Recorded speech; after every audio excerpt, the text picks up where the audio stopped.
12న అంబత్రేయ క్షేత్రంలో గోమాత కళ్యాణం. నారాయణపేట జిల్లా ఊట్కూరు మండలంలోని బిజ్వార్ గ్రామంలో వెలిసిన అంబత్రేయ క్షేత్రంలో గోమాత కళ్యాణం నిర్వహించనున్నట్లు అంబత్రేయ క్షేత్ర పీఠాధిపతి శ్రీ శ్రీ శ్రీ ఆదిత్య పరశ్రీ స్వామి తెలిపారు. అందుకు గోమాత కళ్యాణం కోసం క్షేత్రం ఆవరణలో అన్ని ఏర్పాట్లను దగ్గరుండి స్వామివారు పర్యవేక్షిస్తున్నారు.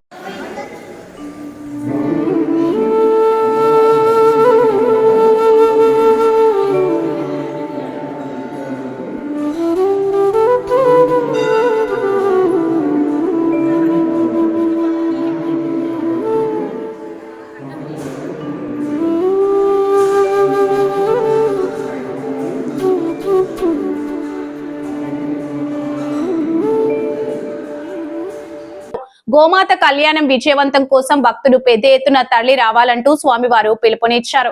ప్రతి ఏడాది మాదిరిగా ఈ ఏడు కూడా ఈ నెల 12న ఆదివారం గోమాత కళ్యాణానికి అన్ని ఏర్పాట్లను సిద్ధం చేస్తున్నారు. ఆదివారం శ్రావణ నక్షత్రయుక్త మిథున లగ్న పుష్కరాంశంన ముహూర్తం 11:28 అంగరంగ వైభవంగా గోమాత కళ్యాణం నిర్వహించనున్నట్లు ఆదిత్య పరశ్రీ స్వామి తెలిపారు. వధువు గోమాత రేణుక ఎల్లమ్మతో వరుడు వృషభం శ్రీ జమదగ్ని మహానీయంతో వివాహం జరగనున్నట్లు స్వామివారు తెలిపారు. ఈ గోమాత మహోత్సవ కార్యక్రమానికి ఆంధ్రప్రదేశ్, కర్ణాటక రాష్ట్రాల నుంచి స్వాములతో పాటు భక్తులు పెద్ద ఎత్తున హాజరవుతున్నట్లు పరశ్రీ స్వామి తెలిపారు.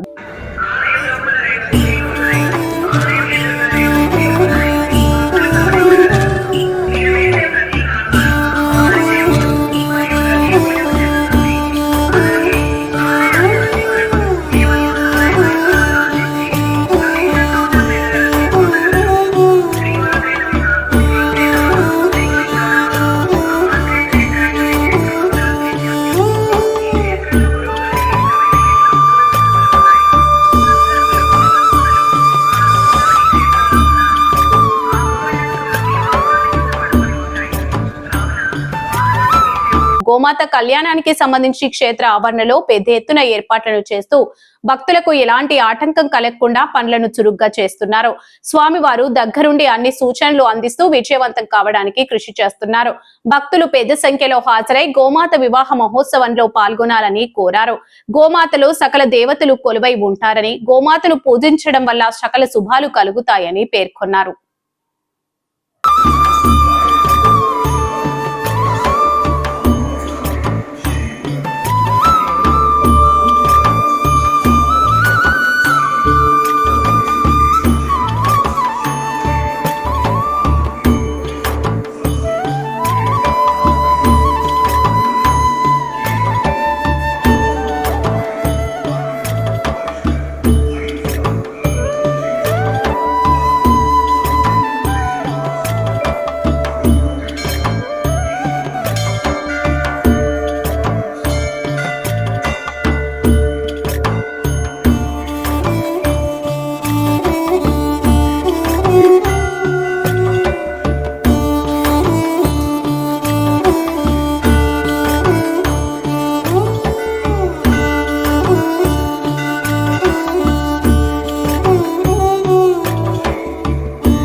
to my channel. And also press this bell icon.